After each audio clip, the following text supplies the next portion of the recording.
वो आ रहे हैं। आओ भाई, कोई बात कहनी है? नहीं, कोई बात कहनी है तो आ जाओ भैया, बस ठीक है। कोई बात भाई कहनी हो तो बताओ, मैं आपका खिदमत नौकर हूं, आपका नौकर, आपके पैरों के बराबर नहीं। बताओ, कहूं कोई बात? बस बैठो आराम से।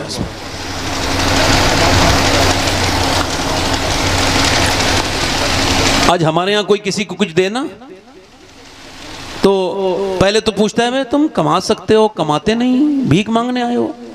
अबे तेरे लेक्चर सुनने थोड़ी आया है, तुझ देना है दे, वरना मत दे। गौस पाक फरमाते हैं अल्लाह की राह में उसको भी दो जो लायक हो, और उसको भी दो जो लायक ना हो, ताकि तुमको वो भी अल्लाह दे जिसके तुम लायक हो, और वो भी दे जिसके तुम लायक नहीं हो। क्या कहना है भाई? हम उन नेमतों के लायक हैं जो अल्लाह ने हमें दी हैं, तो फिर हम क्यों देख रहे हैं ऐसे लायक है कि नहीं? अल्लाह ने तो नहीं देखा हम लायक नहीं थे, उसने अपने कर्म से दिया, तो तुम भी दो। इमाम हुसैन दाता लाहौरी लिखा है कि एक बार इमाम हुसैन की बारगाह में एक फकीर आ गया और आके बोला कुछ अल्लाह के नाम पे मिलेगा? आपने फरमाया अभी नहीं, शाम आना, शाम को हमारा माल आएगा। वो कहता शाम को मैं गया, सब पूरा मदीना मांग के, मैंने कहा चलो वहां भी देख लें कुछ मिले।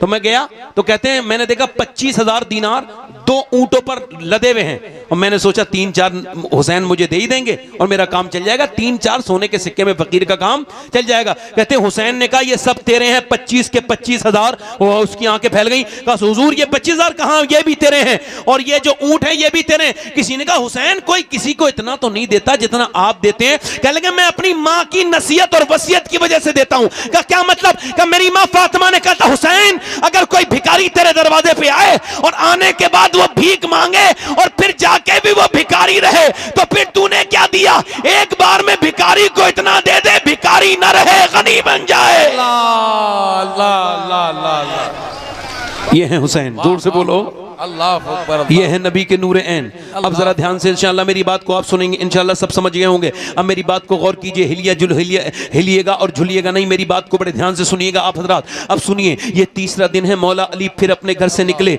और फिर मजदूरी करने के लिए। तीसरे दिन का रोजा मौला अली ने रखा है काय से? ये रोजा भी रखा है मौला अली ने पानी से रोजा रखा है, और इनके बच्चे दोनों भूखे हैं और दोनों बिल्कुल पीला रंग हो गया। दोनों बच्चों का उम्रें बड़ी कम है, दोनों बच्चों के रोजे, सैयदा खातून जन्नत का रोजा, इमाम हसन का रोजा, इमाम हुसैन का रोजा। मौला अली अपने घर से निकले। एक दूसरी हदीस जो मैंने 21 रमजान को मदीने शरीफ में बैठ के पढ़ी थी 3 साल पहले, आपको बता रहा हूं। मौला अली एक दिन अपने घर आए, ये दूसरी हदीस है। आप फरमाते हैं कि मैं एक दिन अपने घर आया तो मेरी बीबी ने मुझे मुस्कुरा के सलाम कहा। मैंने कहा फातिमा मुझे भूख लगी है, उन्होंने मुझे पानी पेश किया। कहते हैं मैंने कहा प्यास नहीं लगी। मेरी बहनें सुन लें, आप भी सुन लें, मैंने कहा प्यास नहीं लगी है फातिमा, बल्कि मुझे भूख लगी है। तो वो कहने लगी क्या हुआ, आपको भूख लगी है? मैं अंदर गई, अंदर जाके आवाज दी फातिमा खाना लाओ, नहीं आई। कहते हैं मैंने दूसरी बार आवाज दी, अंदाज देखें, आवाज दी नहीं आई। तीसरी बार आवाज दी फातिमा खाना दे, नहीं आई। कहती है अंदर से आवाज आई किसी के रोने की, खातून जन्नत ने को। मैंने अंदर जाके देखा तो दोनों आलम के मालिक मुख्तार की बेटी खातून जन्नत सैयदा फातिमा रो रही हैं। मैंने पूछा आप क्यों रोती हैं? तो कहने लगी आपको खाना न देने का बड़ा अफसोस है, मेरा शौहर सफर से आया, मैं उसको खाना नहीं दे पाई, बस इसी वजह से रो रही हूँ। जिसका चेहरा हुजूर की तरह, जिसके होंठ हुजूर की तरह, जिसकी आंखें हुजूर की तरह, जिसका चलना हुजूर की तरह। हाय मैं अपनी अम्मी आयशा पे कुर्बान चला जाऊं, मैं उस सिद्दीक की बेटी सिद्दीका पर कुर्बान जाऊं जिसने बताया कि नबी की बेटी कैसे चलती थी, वरना कोई रावी थोड़ी बता सकता था। क्योंकि नबी की बेटी का तकवे का आलम यह कि हुजूर ने फरमाया फातिमा तुमने चांद देखा? कहा अब्बा मैंने नहीं देखा, कल ईद है मेरी बिटिया, तुमने चांद नहीं देखा? अब्बा मैंने नहीं देखा। कहा क्यों? कहा जिस चांद पे गैर मर्दों की नजर पड़ी है उसे फातिमा देखना नहीं चाहती है। मेरा इमाम बोला जिसका आंचल न देखा मोह मेहर ने, उस रिदाए नजाहत पे लाखों सलाम। सैयदा ज़हरा तैयबा ताहिरा जाने अहमद की राहत पे लाखों सलाम। आज तो बेटियां लड़ती हैं मेरी मर्जी का मुझे सूट नहीं लाके दिया, मेरी मर्जी का मुझे ये कपड़ा नहीं लाके दिया, तल्लाक़ें हो रही हैं इसी बात पर। और इधर मेरे नबी की बेटी कह रही है मुझे बड़ा अफसोस है कि मैं अपने शौहर को खाना नहीं दे पा रही हूँ। कहा क्यों? कहा जब आप घर से गए थे कई दिन का फाका था, आज भी घर में कई दिन का फाका है। कहा बताया क्यों नहीं? सुनी मुझे फातिमा, हुजूर की बेटी का लफ्ज अपने सीने पे लिख लो मेरी बहनों, अपने दिल की तख्तियों पे लिख के जहेज की सूरत में अपने भाई से ये तोहफा लेके जाएं। मेरी वो बहनें जिनकी शादियां नहीं हुई हैं वो अपने दिलों पे लिखें, और जिनकी हो चुकी हैं वो भी लिखें। अल्लाह के रसूल की बेटी ने कहा, मेरे अब्बा ने मुझे रुखसत किया था तो फरमाया था फातिमा, अली से वो मत मांगना, वो डिमांड न करना जो अली के पास न हो, अली जो तुम्हें न दे सके वो उनसे न मांगना। अल्लाह अकबर। मौला अली कहते हैं, अली फातिमा तो मेरे दिल का हाल जानती थी, मैं ऊपर से नीचे बैठ गया और रोने लगा इस वजह से कि मेरे जेब में पैसे नहीं थे। फिर फातिमा और रोई। मैंने कहा अब क्या हुआ? कहने लगी, आप जब गए थे तो मेरे अब्बा के घर में 17 दिन का फाका है, मेरे अब्बा के घर में 16 दिन से चूल्हा नहीं जला। मेरे अब्बा के घर, हजरत अली कहते हैं, बच्चों की भूख प्यास तो मैंने थकन की वजह से बर्दाश्त कर ली, मगर अपने हुजूर का नाम सुन के मैं बेचैन हो गया और एकदम यहूदी से बोला, बाग में जाके कोई काम करवा, मुझसे भूखे हैं, सफर से थक के आए हैं। उसने कहा, एक निकालोगे अगर आप डोल तो एक खजूर दूंगा। हजरत अली कहते हैं, मैंने 17 डोल निकाले, मैं खुद भूखा था। जब उसने 17 मुझे खजूरें दी अजवा, तो मैंने चख के भी नहीं देखी। मैं हुजूर की बारगाह में ले गया, हुजूर या रसूल अल्लाह ये खजूरें। अली तुम आ गए, खैरियत से आ गए? जी हुजूर मैं हाजिर हूँ, ये आपके लिए ये लेके आया हूँ खजूरें। का तेरे बच्चे भूखे हैं, हसन हुसैन तेरी बीबी फातिमा भूखी हैं, उनको लेके नहीं गए? मैंने अर्ज की, हुजूर मैं हसन से भी ज्यादा, हुसैन से भी ज्यादा और फातिमा से भी ज्यादा अली आपसे प्यार करता है मेरे नबी, मेरे आका। मेरे नबी ने दोनों हाथ उठा के दुआ की, ऐ अल्लाह मैं अली से राजी हूँ, तू भी अली से राजी हो जा, ऐ अल्लाह मैं अली से राजी हूँ। हुजूर फिर मेरे घर गए। हजरत अली कहते हैं, खजूर की गुट्ठी निकाली और हसन के मुंह में पहले खजूर दी तो हसन देख के रोने लगे नाना को। अल्लाह अकबर। हुजूर की बेटी रोई, फरमाया, फातिमा तू जन्नती औरतों की सरदारा है, तू न रो मेरी बेटी, दुनिया तेरे लिए नहीं है। तीसरे दिन मौला अली मजदूरी करके शाम को लौटे हैं, मैं उसी बात की तरफ आ रहा हूं। आपने तीसरे दिन के रोजे के लिए इफ्तार का इंतजाम किया। नबी की प्यारी भूखी प्यासी बेटी ने चक्की चलाई और चक्की चलाने के बाद फिर रोटी बनाई खातून जन्नत ने। फिर उसके बाद खाना, एक दिन मेरे हुजूर आए ना तो अल्लाह के रसूल की बेटी के हाथों पर आपके जख्म थे। क्या हुआ मेरी बेटी? का अब्बा कुछ नहीं, बस वो चक्की चलाने से मेरे नबी ने अपनी बेटी के हाथों को चूमा। कहा, मेरी बेटी तू जन्नती औरतों की सरदारा है, तू मेरी बेटी है, मेरी फातिमा अल्लाह के रसूल की ये सैयदा खातून जन्नत साबिरा बेटी हैं, ये मखदूमा बेटी हैं। ये कौन है? ये खदीजतुल कुबरा के दिल की ठंडक है। ये कौन? फातिमातुज़ ज़हरा हैं। अल्लाह अकबर। तीसरे दिन का इफ्तार, इंतजार हो रहा है अजान की आवाज आए, मगर अजान की आवाज तो नहीं आई। 3 दिन के भूखे प्यासे अहले बैत बैठे हैं, उनके खाने, उनके अजान से पहले एक आवाज आई, मैं एक गैर मुस्लिम हूं और कैदी हूं, मुझे किसी ने खाना नहीं दिया, आपके दरवाजे पे आया हूं। किसी ने कहा, जिसे कहीं से कुछ नहीं मिलता फातिमा के दर से खाली नहीं आता, आप मुझे कुछ अता करेंगी? हुजूर की बेटी ने उठा के खाना दे दिया, अली ने दे दिया, हसनैन ने दे दिया। जब अजान हुई, जब ये पानी से इफ्तार करके मस्जिद में पहुंचे, दोनों बच्चे कांप रहे थे, पीले हो गए थे। मेरे नबी ने दोनों को प्यार किया, अपने नवासों को, और फरमाया, अली तेरी दावत को अल्लाह ने बड़ा पसंद किया है। अल्लाह ने जिब्राइल को भेजा है और अल्लाह ने फरमाया, वयुतइमूना त्वामा अला हुब्बिही मिस्कीना व यतीमा व असीरा। यानी अल्लाह ने कुरान में बयान कर दिया। और ये 3 दिन का रोजा रखा गया, 4 दिन भी नहीं था, 2 दिन भी नहीं था। अल्लाह के रसूल की बेटी और दामाद ने अपने बेटों को प्रैक्टिस कराई ताकि करबला के मैदान में यजीदी जब डराए भूख और प्यास से, तो हुसैन खड़े होकर ऐलान कर दे, अरे ये तो मैं अपने बचपन में प्रैक्टिस करके आया हूं। अल्लाह अल्लाह अकबर, अल्लाह अकबर। नारे तकबीर, नारे रिसालत, फज़ाइले अहले बैते मुस्तफा, जिक्र इमाम हुसैन, यादे इमाम हुसैन। दिल लगा के बोलो, अल्लाह, दिल लगा के बोलो। आज ये जो बच्चे बिगड़ रहे हैं, फिल्में देख रहे हैं, गाने देख रहे हैं, ड्रामे देख रहे हैं, बेटियां बिगड़ रही हैं, बेटे, उसकी वजह मेरी बहनें हैं और भाई हैं। 7 साल तक बच्चा बाप के पीछे नमाज पढ़ने जाता है, तवज्जो कर लेना, 7 साल के बाद तुम भेजोगे तब भी नहीं जाएगा। और 7 साल के अंदर अंदर अंदर वो बच्चा अगर बाप नमाजी है तो बेटा नमाजी बन के ही रहेगा। बेशक। बोलो बोलो बोलो बोलो, रहेगा कि नहीं रहेगा? जल्दी बोलो। अब बाप गाली दे रहा है तो बेटा भी गाली सीख गया। आपने देखा होगा जब छोटे वाले बच्चों के सामने लोग लड़ते हैं तो वो रोने लगते हैं, उनके दिल कमजोर होते हैं, बड़े होके कितना ही झगड़ा करो नहीं, क्रिमिनल बनते हैं वो बच्चे जिनके माँ बाप आपस में लड़ते हैं।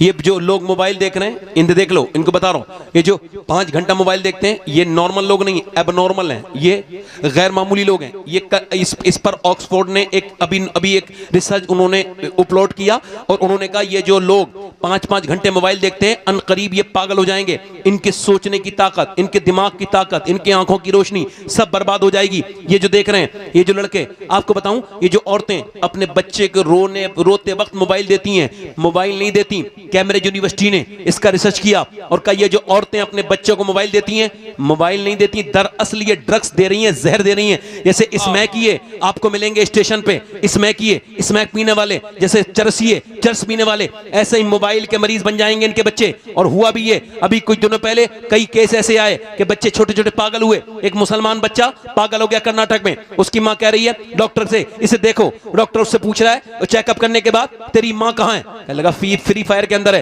तेरी बाप कहां है? फ्री फायर के अंदर है। मां कह रही है मैं तेरी मां हूं।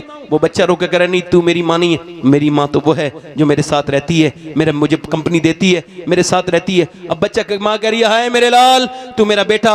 मगर वो 5 साल का बच्चा बर्बाद हो गया उस औरत की वजह से। मोबाइल देखे, ये जो आपको बैठे हुए मिलेंगे रातों के वक्त में लड़के गेम खेलते हुए, वीडियो गेम, ये सब ये बर्बाद हो रहे हैं बच्चे। और ये जो तुम देखते हो नौजवानों, तुमसे कह रहा हूं, तुम्हारी आंखों को कहां लगाम है? तुमने ये समझा ये आंखें तुम्हारी हैं? नहीं नहीं, ये तुम्हारी आंखें नहीं है, अल्लाह की अमानत है तुम्हारे चेहरे पर। ये कल कयामत के दिन तुम्हारे खिलाफ बोलेंगी, तुमने जो देखा है वही बयान करेंगी। बताओ, मैं तुमसे पूछता हूं, तुम्हारी आंखें?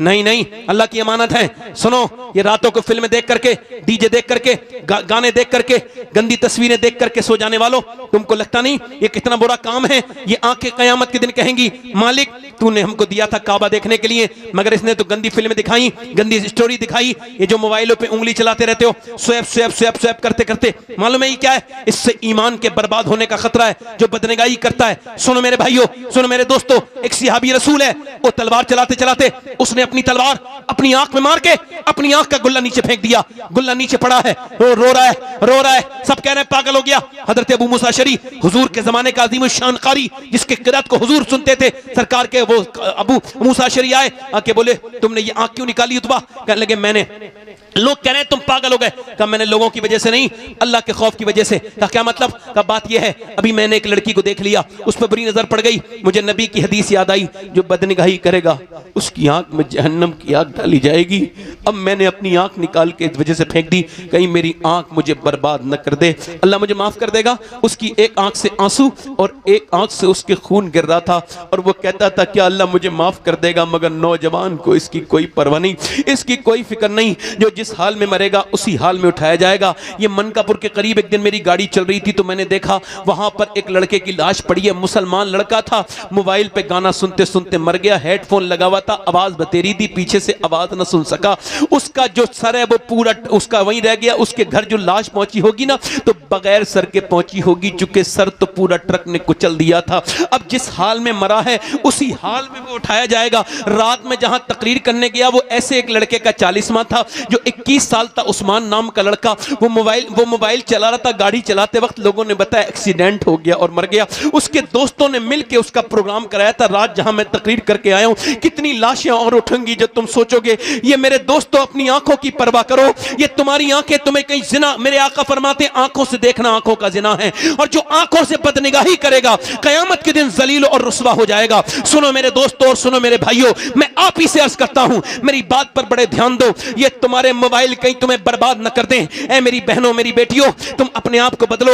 रात का वक्त है, एक औरत है जिसने हिजरत की है बदायूं शरीफ से दिल्ली के लिए, और दिल्ली में वो रात के वक्त में अपने घर की दीवारों के बीच में नमाज पढ़ रही है, टूटे फूटे घर में। वो औरत रात को तहज्जुद की नमाज में रो रही है। मेरी बहनें सुन लें, कभी ये भी रोई, कभी इन्होंने भी रोया, कभी इन्होंने भी अपने रब को याद किया। वो रात को रो रही है, उसका 8 साल का 7 साल का बच्चा उठ के बोला अम्मा क्यों रो रही है? सलाम फेरने के बाद बोली मेरे लाल अभी हाथ पे कीड़ा चढ़ गया था। कब फिर मैंने सोचा आज तो कीड़ा हटा दूंगी, कल मैं कब्र में जाने वाली हूँ, ऊपर से तख्ते लगा के ऊपर से मिट्टी डाल के जब मुझे लोग छोड़ के आएंगे तो फिर सुबह सांप और बिच्छू आते हैं मेरे लाडले, बस मैं सोच रही हूँ आज हटा दिया, कल मेरी कब्र में मेरा क्या होगा। ये जो तकरीर कर रहा है ये भी मरेगा, ये जो सुन रहे हैं ये सब मरेंगे, ये जो मेरी बहनें बेटियां बैठी हैं सबको मौत आएगी। ये जो कॉकरोच से डरती हैं, जिन्हें जो है ना बाथरूम में नहीं जाती छुपकली को देख करके मेरी बहनें मेरी बेटियां, मगर अल्लाह के सामने न कभी कुरान पढ़े न कभी ये अपने सजदे सर को झुकाएं। सुनो तो कितनी खतरनाक है कब्र। मेरे आका फरमाते हैं अगर जानवरों को पता चल जाए उनको मरना है तो तुमको मोटा जानवर खाने नहीं मिलेगा। कब्र क्या है? मेरे आका फरमाते हैं मेरी नजर में सबसे खतरनाक जगह कब्र है। हाय कितनों की कब्रें पुरानी हो गई। मैं तकरीर कर रहा हूं मेरे ऊपर भी एक दिन तख्ते लगेंगे, ऊपर से मिट्टी डाली जाएगी। हाय उस दिन के लिए कोई इंतजाम न कर पाए हम लोग, हमें दुनिया ने बर्बाद कर दिया। हम बड़े दुनियादार हो गए, बिल्कुल कब्रों को भूल गए, बिल्कुल भूल गए। औरत रो के बोली मेरे लाडले बस वही कब्र मुझे रुलाती है। मेरे बेटे माँ के आगे बढ़ के बोला अम्मा तू तो छोट बड़ी है, मैं छोटा हूँ, मैं मर गया तो मेरा क्या होगा, मैं तो बहुत छोटा हूँ। माँ ने कहा सजदे में जा, अल्लाह कब्र में बचाएगा तुझे अजाब से। बेटा जब सजदे में गया तो माँ भी सजदे में जाके फूट फूट के रोई, बोली मालिक यहाँ तक लाना मेरा काम था, यहाँ से आगे कबूल करना तेरा काम है। मालिक मैं बेवा औरत हूँ, मेरा यतीम बच्चे को कबूल कर ले मेरे रब, मेरे बेटे को कबूल कर ले। माँ रो के बोली मालिक ए बेपना ताकत वाले मैं कमजोर हूँ, तेरी ताकतों का कोई ठिकाना नहीं है। मेरे करीम और मेरे रहीम अजीम शान परवरदिगार मुझ पे करम कर दे। माँ रो के ऐसी दुआ मांगी बेटे के लिए कि बेटा तहज्जुद की नमाज का आदी बन गया। यहाँ तक कि बेटा जवान हुआ, तहज्जुद की नमाज पढ़ते पढ़ते माँ का विसाल हो गया। कुछ दिनों के बाद दिल्ली में बेटे का भी रंग चढ़ा, बेटे का भी विसाल हो गया। मगर जाके देखो दिल्ली में बादशाहों की औरतों की कब्रें ढूंढोगे तुमको निशान भी नहीं मिलेगा। मुगलों की शहजादियों की कब्रों के निशान मिट गए, मगर जो रात को अल्लाह के सामने रोती थी उसका मजार 3 बीघा जमीन में बना हुआ है अकेली का, और बीच दिल्ली में बना हुआ है। अरबों खरबों की संपत्ति पे अकेली लेटी है, उसके मजार पे हर बुध के दिन मेला लगता है। उसका नाम सैयदा जुलेखा अलमारूफ माई साहिबा है। करीम में उसके बेटे का मजार है। बादशाहों की कब्रें तो मिट गई, उसके बेटे के मजार पे रोज मेला लगता है। उसके बेटे का नाम निजामुद्दीन महबूब इलाही है। जब माँ दिल्ली में सजदा करे तो बेटा दिल्ली को शरीफ बना दे।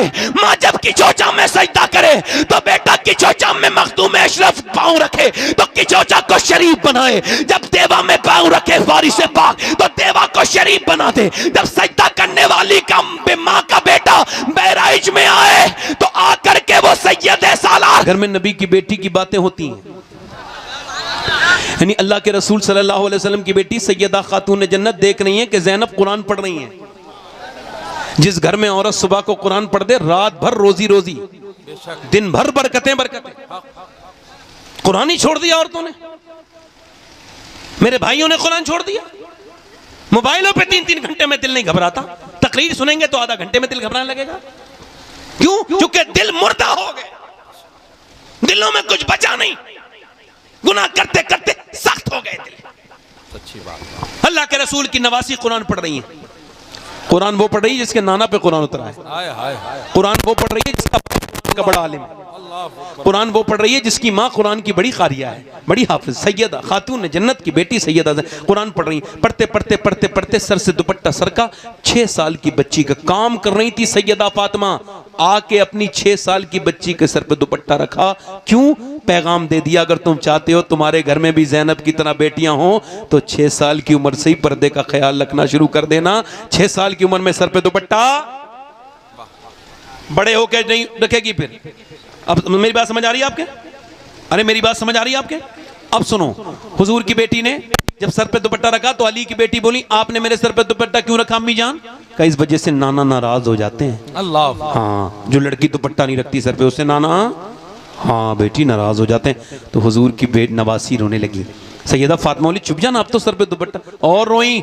चुपट गई अम्मी अम्मी से, क्या हुआ मेरी बेटी?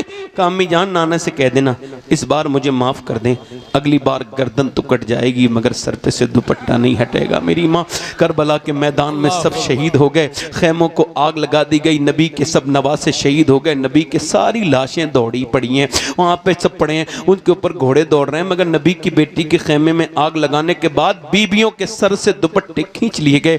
जब दुपट्टे खींचे तो अली की मौला अली की तरफ को चेहरा किया, नजफ अशरफ को अपने सर पे बालों को ढका, बालों से अपने चेहरे को ढका और कहा मैं मौला अली, मेरे बाप अली, मैं वही ज़ैनब हूँ। जब मक्के में मदीने में चलती थी आप फरमाते थे हसन हुसैन जाओ अपनी बहन के पाँव के निशान मिटा के आओ। मैं नहीं चाहता मेरी बेटी ज़ैनब के पाँव के निशान कोई देखे, मगर आज आपकी बेटी के सर से दुपट्टा छिन गया है। फिर अपने नाना की तरफ को देखा, मदीने की तरफ को मुंह करके रोई, ए नाना हम मदीना छोड़ के आए, मैं वही ज़ैनब हूँ कि जब मैं पैदा हुई थी तो आपने मुझे गोद में लिया था और कहा था, इस आपके आंसू मेरे चेहरे पर गिरे थे, फरमाया था ज़ैनब का चेहरा बिल्कुल अपनी नानी से मिलता है।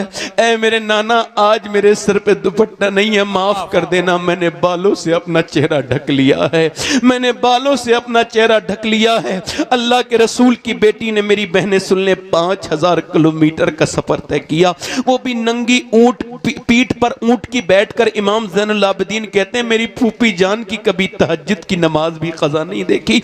मैंने देखा लाशें गिर रही हैं, अब्बा के जनाजे को अब्बा के सर को नेज़े पे चढ़ा दिया गया है, मेरी फूफी फिर भी नमाज पढ़ रही हैं। उनके बेटों के जब गले को काटा गया, उनके बेटों के टुकड़े जब उनकी गोद में आए तब भी ज़ैनब नमाज पढ़ रही थी। मैंने पूछा ए मेरी फूफी, एक कोई मर जाता है औरत नमाज भूल जाती है, आपने ये इस्तिकामत कहां से सीखी? तो मेरी फूफी ने कहा मैंने अपनी माँ फातिमा से सीखी कि मेरी माँ 17 दिन की भूखी होती थी और जब रात को सजदा करती थी तो कहती थी मालिक कोई रात तो ऐसी बना दे कि फातिमा दिल खोल के तेरी इबादत कर सके। मैं उसी फातिमा की बेटी हूँ। मैं कहता हूँ मेरी बहनों कल कयामत का दिन होगा, वो नबी की बेटी भी होंगी, रसूल की बेटी भी होंगी, और ये जिन औरतों के चक्कर में तुमने अपने जिस्म पे टाइट लिबास पहने जो कि हराम है, और जो तुमने अपने जिस्मों को खोला और तुमने अपने जिस्म की नुमाइश की, कल कयामत के मैदान में सब होंगे। तुम मेरी बहनों सुनो, बेपर्दा रहने वाली हो मेरी बेटियों, मेरी बहनों सुनो, कल कयामत के दिन तुम रुसवा हो जाओगी जब नबी की बेटी कहेंगी मैंने तो 17 दिन के फाके किए, मेरी तो चादर पे 17 पैमद लगे हुए थे, मगर मैंने कभी बेपर्दगी नहीं की, तू कैसे पर बेपर्दगी की? अल्लाह के रसूल की नवासी को क्या जवाब देंगी? ये बात आज के बाद जब कोई ये कहे कि करबला अजीम है तो वो आधी बात ना करे, पूरी बात करे। पूरी बात ये है कि करबला का अगर हुसैन लाजवाब है तो करबला में उसकी बहन ज़ैनब का भी कोई जवाब नहीं। अगर करबला के हुसैन ने सजदा बचाया है तो अगर हुसैन ने सजदा बचाया है तो ज़ैनब ने करबला में पर्दा बचाया है। अगर ज़ैनब ने दीने नबी बचाया है तो अगर हुसैन ने दीने नबी बचाया है तो ज़ैनब ने आले नबी को बचाया। नारे तकबीर, नारे रिसालत, अज़मत अहले बैत मुस्तफ़ा, फ़ज़ाइल अहले बैत मुस्तफ़ा, अल्लामा अलहाज शाह सैयद शबाहत हुसैन। मेरी बात खत्म होने जा रही है, ज्यादा देर तो नहीं होगी मुझे। मियां जिंदा, दोनों हाथ उठा के बोलो लब्बैक या हुसैन। देखो मेरी भी मौत आ रही है, आपकी भी मौत आ रही है, इनकी भी आ रही है, किसी सबकी किसी को नहीं छोड़ेगी मौत, ना अमीर को छोड़े, ना गरीब को छोड़े, ना जाहिल को छोड़े, ना आलिम को छोड़े, ना फलसफी को छोड़े, ना फलसफे वाले को छोड़े, ना किसी जैब मुदरिस को छोड़े, ना किसी तालिब इल्म को छोड़े। मौत जिसकी आती है आ करके रहती है। अभी 4 महीने नहीं हुए मैंने अपनी सगी माँ को कब्र में उतारा है, 4 महीने नहीं हुए मैं अपनी माँ को, मैंने अपने बाप को कब्र में उतारा, मैंने अपने बेटे को कब्र में उतारा, मैंने अपने हाथ से कब्र में उतारा। और ये बात मुझ पे खुल गई कि जिसने मुझे पेट में 9 महीने रखा मैं उसको कब्र में रख के आ गया, तो मुझे भी लोग कब्र में रखेंगे, मैं भी कब्र में जाऊंगा, सबको मौत आएगी। इधर देखो जिसकी माँ बाप जिंदा हैं उनकी कदर कर लो। ये बात इस मजमे में कह के जा रहा हूं, और मेरी बात याद रखना, जिस घर में खूब दौलत हो, खूब पैसा हो, खूब दुनिया की दौलतें हो, और उस घर में माँ बाप न हो, वो घर खाली है, उस घर में कुछ नहीं है। और जिस घर में खिर कच्चा छप्पड़ हो और जिसके घर में कच्ची दीवारें हो और माँ बाप अगर दुआ देने वाले बैठे हैं, तो वो आदमी दुनिया का बहुत मालदार इंसान है। जो अपने बाप के हाथ पैर को चूमे, जो अपनी माँ के मरने के बाद ड्रामा ना किया करो। माँ माँ है, माँ जिसकी चली जाए। मैं आपको बताऊं, पहले जब मैं अपने घर जाता था तो मेरी माँ मेरा जब इंतजार करती थी, और जब मैं घर से निकलता था और मेरी माँ मेरे सर पे हाथ रखती थी, मैं उसके पाँव को चूम के निकलता था। आज घर से निकलता हूँ तो घर खाली खाली लगता है। हमारे पास माँ नहीं है, कोई बात नहीं, तुम जिसके पास हो उसके पाँव चूमो। उसके पाँव चूमोगे तो अल्लाह तुमको